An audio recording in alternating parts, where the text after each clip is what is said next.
apart from you thinking I'm just a little bit crazy, I've decided to try a new idea using 3mm MDF pieces, just scraps, use them up, and that brings the base level up to pretty well rail height all around. So I'm filling in between the tracks with the MDF, and I'll have a bit of a fiddle with that and make it look like some sort of a cracked tarmac. And in between the rails I'm going to be putting some timber. So that's what we're up to at this stage.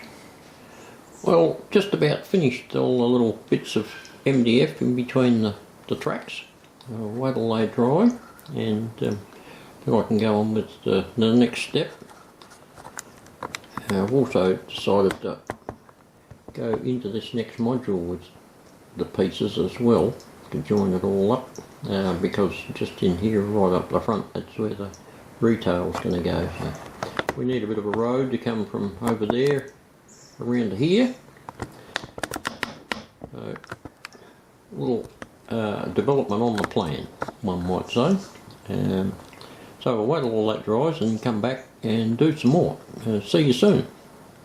So I've started to fill in around the track on the outside of it, in those little gaps with sculptor mould, pushing that in there, and once that's set I can do some more. Yeah, it's a matter of pushing it up against the end of the rails and scraping it off afterwards, and yeah, and on we go. Got quite a bit left to do yet, as you can see, but we'll get there. I'll see you in a while. Seems this little part of the job is taking about 10 minutes longer than forever, but we'll get there, I guess. I'll just keep plodding along. Well, it continues. Can you see where I've been?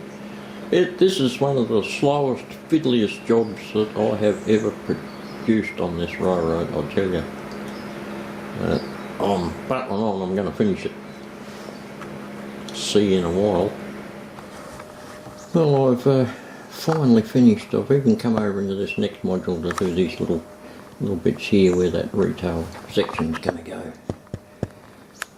Got all the plaster on the outside of the rails. And once all that dries, then I can scrape off any little bits that got on the inside of the rails, clean it up, and over here is on the back's pretty dry, so I can probably start fiddling around with that next.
Righto, update.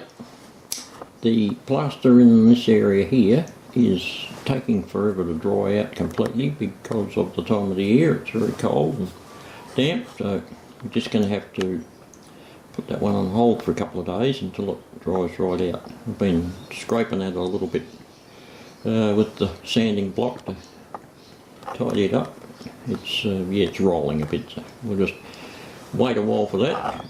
Over the back there, in here, that was done beforehand, so that's pretty dry. So I've started to get a little bit of colour onto the face there, trying to simulate some sort of a concretey, asphalty type surface, and join it in with the side of the hill and whatnot over there. So I shall persist with that and carry on a little bit further. I think what I should do is wrap this video up, and when all this plastering here dries completely, then I can really get stuck into it next time. So we might call it a day for now.